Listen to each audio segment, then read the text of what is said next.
حاضرین محترم، کل ہماری گفتگو ہوئی تھی رشتہ داروں کے حقوق اور صلہ رحمی۔ آج بھی اسی گفتگو کو تھوڑا سا آگے بڑھاتے ہیں کہ صلہ رحمی کہتے کسے ہیں۔ اللہ رب العزت جل وحدہ لا شریک نے قرآن مجید کے اندر ارشاد فرمایا واتقوا اللہ، اللہ کی ذات سے ڈرو جس سے تم سوال کرتے ہو، والارحام، اور ذی رحم جو ہیں یعنی رشتہ دار جو ہیں ان کے ساتھ اچھے سلوک سے پیش آؤ۔ انسان اللہ رب العزت کا نظام قدرت ہے۔ ایک انسان سے جناب آدم علیہ نبینا علیہ السلام سے اللہ رب العزت نے انسانیت کی تخلیق کی، پھر اس سے مختلف قبائل، مختلف جناب والا اس کے اندر خاندان بنائے، اور ان خاندانوں کو آپس میں مل کر رہنے کا حکم دیا۔ مومن جو ہے نبی کائنات صلی اللہ علیہ وسلم نے فرمایا اس کی دوستی بھی اللہ اور اس کے رسول کے لیے ہوتی ہے، ناراضگی بھی اللہ اور اس کے رسول کے لیے ہوتی ہے۔ اگر کسی سے محبت کرتا ہے اس لیے کرتا ہے کہ اللہ راضی ہو جائے، اور کہیں شریعت کے خلاف کوئی بات دیکھتا ہے پھر اپنے رشتے کا لحاظ نہیں دیکھتا، اللہ اور اس کے رسول کی حدود کی وجہ سے اس سے ناراض ہوتا ہے۔ لیکن شومی قسمت ہماری حالت دیگر گوں ہے، ہم یہ چیز نہیں دیکھتے۔ ہمارے جہاں تعلقات خود سیٹل ہے، وہاں چاہے وہ بندہ سود خور ہے، رشوت خور ہے، شرابی ہے، زانی ہے، بے نماز ہے، جتنے بھی عیوب اس کے اندر ہیں ہمیں کوئی پرواہ نہیں ہے۔ ہم کہتے ہیں جناب ہمارے تعلقات ٹھیک ہے، اور اگر ہمارا ذاتی تعلق اس کے ساتھ خراب ہو گیا کسی وجہ سے، چاہے وہ 5 ٹائم کا نمازی ہے، تہجد گزار ہے، ایماندار ہے، پرہیزگار ہے، کوئی اس کے اندر ظاہری فالٹ نہیں، صرف اتنا فالٹ ہے کہ ہماری اس کی کسی بات پہ تھوڑی سی گڑبڑ ہو گئی، تو سارے اس کی خوبیاں ہونے کے باوجود ہم اس کی خوبیوں کو پس پردہ ڈال کے، پس پشت ڈال کے، بس تنقید کے نشتر چلا کے اس سے اپنے تعلق ختم کر دیتے۔ حدیث پاک میں ہے کہ مومن کسی سے دوستی کرتا ہے اللہ کے لیے، دشمنی کرتا ہے اللہ کے لیے، تو پھر ہمارے موجودہ حالات کا ہم خود اپنا جائزہ لے سکتے ہیں۔ ہماری دوستی اللہ کے لیے ہیں جو اپنے من کو خوش کرنے کے لیے ہیں، ہماری رشتہ داری اللہ کی رضا کے لیے ہیں یا اپنے مطلب کی رشتہ داری ہیں، ہماری کسی کے ساتھ ناراضگی اپنے من کو خوش کرنے کے لیے ہے یا اللہ اس کے رسول کی وجہ سے ہے۔ اگر تو اللہ اس کے رسول کی وجہ سے ناراضگی ہے تو پھر قابل گرفت نہیں، گناہ نہیں ہے، پھر تو ٹھیک ہے۔ اس لیے کوئی بندہ کسی بھائی کے ساتھ نہیں بولتا کہ یار میں اس سے بڑا کیا ہے، وہ نماز نہیں پڑھتا، بے نماز ہے، شراب پیتا ہے، جوا کھیلتا ہے، زنا کرتا ہے، سود کھاتا ہے، رشوت لیتا ہے، جب تک یہ برائیاں نہیں چھوڑے گا میں اس سے نہیں بولوں گا، ٹھیک ہے۔ لیکن ان میں سے میں نے تو آج تک نہیں دیکھا، البتہ آپ بہتر سمجھتے ہیں، ہماری حالت دن بدن پستی کی طرف جا رہی ہے۔ قرآن مجید کے اندر، قرآن کا اگر مطالعہ کیا جائے، 12ویں اور 13ویں سپارے کے اندر ایک سورت ہے جس سورت کا نام سورہ یوسف ہے۔ یہ 12 رکوعوں پہ مشتمل ہے، جس میں سیدنا یوسف علیہ نبینا علیہ السلام کا تذکرہ بڑا تفصیل سے موجود ہے۔ اللہ بے نیاز نے فرمایا نحن نقص علیک احسن القصص، یہ پیارا قصہ ہے۔ اس قصے کو آپ اگر سنیں، یوسف علیہ السلام بچپن کی عمر ہے، نور نبوت ان کی پیشانی میں ہے، حسن کا بادشاہ ہے، بھائیوں نے کھیلنے کے بہانے لے گئے، مارا پیٹا، اپنے ہاتھ سے کنویں کے اندر پھینک دیا، اور کنویں میں پھینکنے کے بعد قافلے والوں نے نکالا، انہیں پھر کیا کہا کہ یہ ہمارا بھگوڑا غلام ہے، یوسف علیہ السلام خاموش کھڑے ہیں. آپ نے یہ نہیں کہا کہ یہ جھوٹ بول رہے ہیں, میں تو ان کا بھائی ہوں, اگر نہیں تسلی تو انہیں میرے ساتھ آ جاؤ, باپ کے پاس چلتے ہیں. تو راضی برضا ہے, مالک کی رضا پہ راضی ہیں. یہاں بڑا ایک سبق ہے جو میں بالکل اختصار سے آپ احباب کے گوشت گزار کرنے لگا ہوں. بھائی کہہ رہے ہیں کہ یہ بگوڑا ہے, یہ ایسا یہ ایسا ہے. مختصراً کھوٹے سکوں, نہ چلنے والے پیسوں کے بدلے میں بیچ دیا. پھر یوسف مصر کا بادشاہ بنا. یہی بھائی گندم لینے کے لیے گئے. جب گئے آپ نے سارے حالات پوچھ لے, آپ پہچان گئے. انہیں گندم دی اور کہا کہ اگلی دفعہ اپنا دوسرا بھائی بھی ساتھ لے کر آنا. دوبارہ پھر بھائی وہ دوبارہ آئے تو پھر کیا ہوا, بنیامین نے پہچان لیا, کہنے لگا میں واپس نہیں جانا. جب قافلہ جانے لگا تو شاہی پیالہ, جسے موجودہ دور میں ٹوپا کہتے ہیں یا پیمانہ کہتے ہیں, کنڈا سمجھ لیں, وہ اس کی بوری میں. جب قافلہ جانے لگا پیچھے سے آواز آئی, قافلے والوں رک جاؤ. بادشاہ شاہی پیالہ جو ہے, شاہی وہ ناپ تول والا جو ہے وہ ختم ہے, گم ہے. انہوں نے کہا قالوا تاللہ لقد علمتم ما جئنا لنفسد فی الارض, تمہیں معلوم ہے ہم پہلے بھی آئے, آج پہلی دفعہ نہیں, ہماری یہ عادتیں نہیں ہیں. انہوں نے کہا ہم نے تلاشی لینی ہے. تو خود یہودا جو بھائیوں میں بڑا کہنے لگا اگر ہمارے قافلے میں سے پیالہ نکل آئے, جس کی بوری سے نکلے گا وہ تمہارا غلام ہوگا. خیر پیالہ نکل آیا. اب یوسف علیہ السلام جو کھڑے ہیں, حکومت ان کی ہے, وقت کا بادشاہ ہے اور طاقت بھی ہے, جرت بھی ہے. بنیامین چور ثابت ہو گئے, بنیامین چور ثابت ہو گئے, ڈکلیئر ہو گئے. اب ان باقی 10 بھائیوں نے کیا کیا, انہوں نے کہا پہلے شروع سے ہی یہ اور اس کا ایک اور بھائی تھا, یہ الگ ماں سے تھے, ہم الگ ماں سے ہیں. ان کی ماں ایسی, اس کا بھائی ایسا, یہ ایسا. جس وجہ سے میں یہ واقعہ سارا سنا کے لا رہا ہوں, یقیناً آپ سمجھ رہے ہوں گے. یہ بھی ایسا, اس کی ماں بھی ایسی, اس کا بھائی بھی چور, یہ بھی چور, وہ بھی, یعنی جو منہ دارائی بولتے گئے. قرآن پڑھ کے دیکھ لیں, یوسف نے اف تک نہیں کی, آگے سے ایک بات کا جواب نہیں دیا. یہ نہیں کہا میرے سامنے کھڑے ہو کر آج میری جرت ہے, طاقت ہے, حکومت ہے, میں انہیں پھانسی لٹکا دوں گا. نہیں, سنتے رہے آرام سے, انہیں جتلایا تک نہیں. خیر بنیامین ان کی آ گیا قید میں. اب بھائی کہنے لگے اے عزیز مصر مہربانی کر اسے واپس دے دے. پہلے باپ اس کے بڑے بھائی, اس کے بھائی کی وجہ سے روتا رہا ہے, اب اسے چھوڑ کے گیا تو واپس نہیں.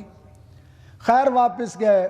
باپ نے کہا یا بنی یذهبوا فتحسسوا من یوسف, میرے بچوں یوسف و اخی اور اس کے بھائی کو تلاش کو تو بتا دیا, جہاں یوسف ہے وہاں پہ بنیامین ہے. کسی صاحب کو اگر یہ مغالطہ لگتا ہے کہ نبی کو علم نہیں تھا, تو نبی کو تو انہوں نے بتایا تھا کہ یوسف تو بھیڑیا کھا گیا ہے, اور نبی علیہ السلام کو انہوں نے بتایا تھا کہ بنیامین کو چوری کے الزام میں وہاں پکڑ لیا گیا ہے. نبی علیہ السلام نے کہا یا بنی یذهبوا فتحسسوا من یوسف و اخی, اے میرے بچوں یوسف اور اس کے بھائی کو ڈھونڈ کے تو لے کر آؤ. بتا دیا کہ جہاں میرا یوسف رہتا ہے بنیامین ہے, وہیں پہ میرا یوسف ہے. خیر بھائی تیسری دفعہ پھر آ گئے. یہاں جب تیسری دفعہ بھائی آئے نا, انہوں نے کہا اے عزیز مصر, ہمیں بڑی تکلیف پہنچی ہے اور تو بڑا نیکوکار ہے, مہربانی کر, تو نے پہلے ہی بڑے احسان کیے ہیں, تو یہ مہربانی کر. اب پردہ اٹھنے کی باری آ گئی. جتنا بڑا ہوتا ہے اتنا ظرف بھی بڑا رکھنا چاہیے. تو جب بھائیوں نے یہ بات کی نا, تو جناب یوسف پاک کہنے لگے قالوا اِنَّكَ لَأَنْتَ یوسف, جب یوسف علیہ السلام نے انہیں بتایا تو انہیں تعجب ہوا، لگتا ہے کہیں یوسف یہی تو نہیں ہے کہ یہ جو باتیں ہو رہی ہیں۔ اس ٹائم ان کی توجہ ادھر گئی تو یوسف پاک نے کیا کہا، قال انا یوسف وہذا اخی، میں یوسف اور یہ میرا بھائی بن یامین۔ ان کے پاؤں کے نیچے سے زمین نکل نہ گئی ہوگی، ہون کے بنسی، آپ پھنس گئے کہ ہم نے تو اسے چور کہا تھا، ہم نے اسے بگوڑا کہا تھا، ہم نے اسے غلام کہا تھا، ہم نے اس کی ماں کو برا بھلا کہا تھا، ہم نے اسے برا بھلا کہا تھا، ہم نے اس کے بھائی کو برا بھلا کہا تھا، اب کیا بنے گا؟ چاہیے تو یہ تھا میرا اور آپ کا جو ظرف ہے ہوتا تو ہم تو کہتے اس نے میری دیاں پونیاں جناب دا گلا دبا دو، مجھے اس نے گالی نکالی ہے، اسے گلا ایسے جناب والا ہون نہیں چھوڑا گا جی۔ قربان جاؤں یوسف پاک پہ، آپ فرمانے لگے لا تثریب علیکم اليوم، آج کے دن تمہارے اوپر کوئی ملامت نہیں کرتا، نہ گھبراؤ، تمہیں کوئی بھی گلہ شکوہ نہیں ہے، وہ تم نے کیا ہے، یہ یوسف نے کیا ہے، وہ تم نے کیا ہے، یہ یوسف نے کیا، جاؤ یغفر اللہ لکم، میں نے تمہیں معاف کر دیا، اللہ بھی تمہیں معاف کرے۔ سامعین محترم، حضور سرور عالم صلی اللہ علیہ وسلم فتح مکہ کے موقع پہ جب مکہ شریف آئے، ان لوگوں نے گھروں سے نکالا تھا، صحابہ کو تکالیف دی تھی، رسول اللہ صلی اللہ علیہ وسلم کو اذیت دی تھی، لیکن تاجدار کائنات صلی اللہ علیہ وسلم جب فتح مکہ کے موقع پہ مکہ شریف تشریف لائے، فرمایا او مکے والو بتاؤ تمہارے ساتھ کیا سلوک کیا جائے۔ آگے سے سر جھکا کر کہتے ہیں ہم تو یہی کہیں گے جیسے کریم بھائی کریم سے رویہ اپناتا ہے۔ آپ نے فرمایا جاؤ میں نے اپنے بھائی یوسف کی طرح تمہیں معاف کرتا ہوں۔ معزز حاضرین، آج میری اور آپ کی ناراضگی کیا ہے؟ اس نے مجھے گالی نکالی ہیں، اس نے مجھے میری بیٹیوں کو گالی نکالی ہیں، اس نے مجھے یہ کہا ہے، اس نے مجھے وہ کہا ہے۔ قرآن کہتا ہے کہ یوسف نے ساری سن کر طاقت ہونے کے باوجود پھر بھی معافی عطا کر دی۔ ہمارے ہاں ہم معافی کسے دیتے ہیں؟ اپنے سے جرت والا ہے یا جہاں مطلب ہمارا ہوتا ہے اس کے لیے معافی کا دروازہ کھلا ہے۔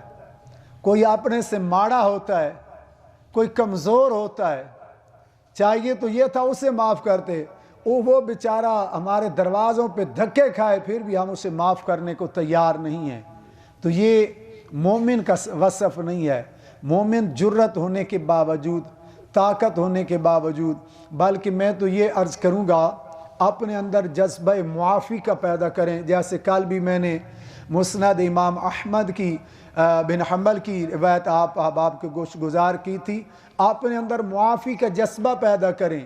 جب معافی کی عادت ہمارے اندر ہوگی، قیامت کے دن بے نیاز بھی ہمارا آڈٹ نہیں کرے گا، وہ بھی معاف فرما دے گا۔ جب ہمارے اندر اس کی مخلوق کو معاف کر، اس کو اپنی مخلوق بڑی پسند ہے، بندوں کو معاف کرنے کی عادت ہمارے اندر ہوگی، تو کل جب وہ عدالت پہ اس کی ذات ہوگی تو وہ فرماتا ہے، اللہ ذوالجلال کا حکم ہے، میرا بندہ جرت طاقت ہونے کے باوجود بدلہ لے سکتا تھا، جب اس نے بدلہ نہیں لیا میرے بندوں کو معافی عام دیا کرتا تھا، اے فرشتوں گواہ ہو جاؤ میں نے بھی اپنے بندے کو معاف کر دیا۔ اللہ ہمیں ہمارے دلوں کے اندر سے نفرتیں، قدورتیں، بالخصوص رشتہ دار، اور ہمارا کیا ہے۔ اچھا ایک اور بات بھی یہاں عرض کرتا چلوں، بھائی سے کیوں نہیں بولتے جی اس نے میرا زمین پہ قبضہ کر لیا تھا، اس بھائی سے کیوں نہیں، اس نے جی مکان سارا کھا گیا تھا، اس نے میرے کاروبار سارا ہضم کر گیا۔ یوسف علیہ السلام جب کنویں سے بھائی نکال کر بھائیوں نے کھوٹے درہموں کے بدلے میں بیچا تھا، کتنے مربع زمین تھی؟ 1 انچ بھی نہیں تھا، ہاں جی۔ اور دوسرے 10-11 بھائی جو ہیں وہ نبی کی تھے، یہ بھی نبی کو اولاد، لیکن ان کا جناب والا کنعان کے اندر رقبے تھے، جائیدادیں تھی، اور بہت بڑی مطلب ان کے پاس ملکیت تھی۔ جس کے پاس کچھ نہیں تھا، آسمانوں والوں نے اسے کچھ دیا تھا یا نہیں دیا تھا؟ وقت آیا اسی کے پاس وہ سارے آئے اور اس ٹائم سجدہ تعظیمی جائز تھا. یوسف تخت پہ ہے, باپ کو ساتھ بیٹھاتے ہیں, وہی بھائی سجدے میں گر گئے تو پتہ یہ چلا رازق آسمان والا ہے, میں اور آپ نہیں ہے. اگر چاہے تو جس کے پاس ایک مرلہ بھی نہیں ہے, انچ بھی نہیں ہے, روپیہ بھی نہیں ہے, دینے پہ آئے تو اسے وقت کا بادشاہ بنا دیتا ہے. آپ اپنے ملک کے حالات دیکھیں, بڑے بڑے امیر آدمی, اب یہ زرداری فیملی یا بھٹو فیملی, اب عمران خان صاحب ان کے مقابلے میں کچھ بھی نہیں ہے, ایک ملازم کا بیٹا ہی ہے, کھلاڑی ہے نا. سیاسی اختلافات ہر ایک اپنی جگہ پہ, لیکن یہ ہم سب کے لیے ایک سبق تو ہے. وہ چاہے تو اسے بادشاہ بنا دے, اور چاہے تو جناب والا بڑے بڑے جگیرداروں کو ان کے پاؤں میں, یا میاں برادران نے تو یہ بھی کوئی جدی پشتی نہیں تھے, پہلے کیا تھے, کیا سے کیا رب نے کر دیا. اور وہ چاہے تو تخت پہ بیٹھا دے, چاہے تو جیل کی سلاخوں کے پیچھے بیٹھا دے. وہ ہارون الرشید جا رہے تھے نا ایک دن شاہانہ حالت میں پروٹوکول کے ساتھ, کچھ دنوں بعد قیدی حالت میں جا رہے ہیں. اس دور میں انصاف کا دورہ تھا. پوچھا کل بڑے شاہانہ حالت میں, آج اس میں فرمایا کل تو عز و من تشاء کا پرتو تھا, آج تو ذل و من تشاء کا پرتو ہے. میں اس حال پہ بھی راضی ہوں, میں اس حال پہ بھی راضی ہوں. معزز حاضرین, میرے یہ گفتگو سنانے کا مقصد یہ ہے کہ دولت کے پیچھے مت لڑا کریں, رزق کے پیچھے مت جھگڑیں, جائیداد کے پیچھے مت اپنے بھائیوں کا جو ہے تعلق ختم کریں. اگر کھا گیا ہے تو ہمارے بچے نہیں کھائیں گے تو ہمارے باپ کا بچہ ہی لے گیا ہے نا, کوئی تیسرا تو نہیں لے گیا. تو اگر اس پہ بھروسہ کر جائیں گے, اگر وہ دینے پہ آ گیا تو اس کے خزانوں میں کوئی کمی نہیں ہے. اللہ رب العزت ان واقعات کو, قرآن پاک کی ان آیات کو پڑھ کر ہمیں سمجھنے کی توفیق عطا فرمائے. ہمارے اندر جذبہ خیر خواہی اور صلہ رحمی پیدا فرما کر ایک دوسرے کو معافی کا جذبہ ہمارے اندر اللہ پیدا فرمائے. بالخصوص اپنے سے کمزوروں کو معاف کرنے کی اللہ توفیق عطا فرمائے. وما علیہ الا البلاغ. الحمد للہ.